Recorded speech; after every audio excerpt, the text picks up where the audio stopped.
Hi friends, good morning అందరికీ. ఇది బెల్కంపేట ఎల్లమ్మ తల్లి టెంపుల్ అండి. మేము మా ఫ్రెండ్స్ అందరం కలిసి టెంపుల్కి వెళ్ళాము.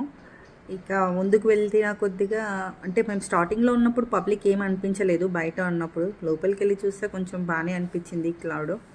సో సరేలేండి, మనం తొందర ఏం లేదు కదా అనేసి వెళ్ళిపోయాము. బల్కంపేట అంటే అందరికీ ముందే తెలుసు కదండి. అమ్మవారు ఎప్పుడైనా లోపలికి ఉంటుంది, అంటే బావిలో వెలిసిన అమ్మవారు కాబట్టి లోపలికి స్టెప్స్ దిగి వెళ్ళాలన్నమాట. అలా స్టెప్స్ దిగి లోపలికి వెళ్ళగానే మనకి అమ్మవారి దర్శనం ఇస్తారు. అక్కడికి వెళ్ళామండి. వెళ్ళగానే ఒక 5 మినిట్స్ కూడా ఉండలేదండి. జస్ట్ 5 మినిట్స్ ఎందుకు, 1 మినిట్ కూడా. అలా వెళ్ళామో లేవో స్టార్ట్ ఇంకా వెళ్ళండి వెళ్ళండి నిల్చోవద్దు అని. అంతసేపు అక్కడ లైన్లో నిల్చున్నంతసేపు కూడా అమ్మవారిని కళ్ళారా చూసుకోలేము. అదే కదా మనము అక్కడ చూసుకొని బయటికి రాగానే ఇంకా టెంపుల్లో వాల్స్కి అన్నిటికీ ఒక్కొక్క అమ్మవారి రూపం కనిపిస్తూ ఉంటుంది మనకి.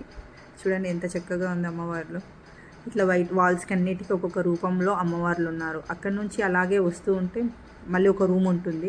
ఆ రూమ్లో మళ్ళీ నాగదేవత ఇంకా వేరే వేరే అమ్మవార్లు ఉంటారు. ఇక్కడ బియ్యం పోస్తున్నారని అమ్మవారికి. బియ్యం పోయడం, వడి బియ్యం పోయడం అంటే సపరేట్ ఏం లేదండి. మన దగ్గర పూసినట్టు క్లాత్లో పెట్టి అలా బియ్యం పోయడం ఏం లేదు. అమ్మవారికి చూపించి సంచిలో పోసేసుకోవడమే. ఇక్కడ ఉంది కదండి, ఇక్కడ మనకి ఏమన్నా బాగా బ్యాడ్ వైబ్రేషన్స్ అనిపిస్తే ఇలా దిష్టి తీయించుకుంటారు అందరూ. బాయ్ అండి.